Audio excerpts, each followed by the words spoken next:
Yung ibig ko nakapata ng malaki. Sa atin. Adun o, kana Luna Mystica.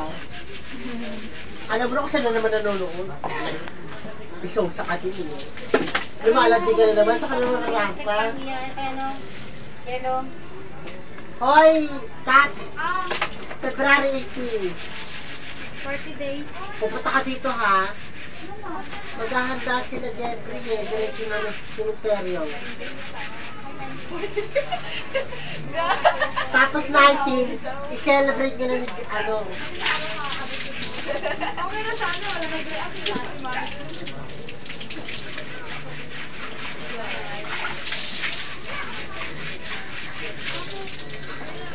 Tapos nabibilang mo ba yung libag ko?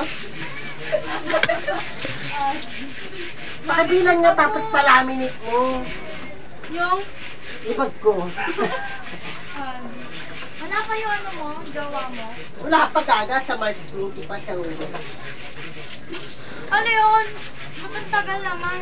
Siyempre, kailangan namin magkalayo para malalaman namin kung sino sa akin dalawa magtatagal. Akala ko sino sa inyo kung may nababae. Ikaw, ang dalawa nagkalayo. Bakit ka lumayo?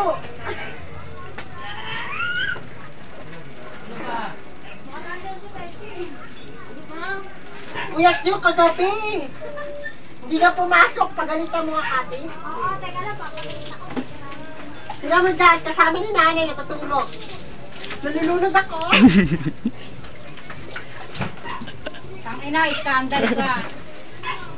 Tangina, meron na ako sa iyong ipapakain. Ha? Skandal ka, mapapanood ko na sa sa CD. Yari ka. Okay lang yun. Pagkarat ka. Ang bakla hinubot sa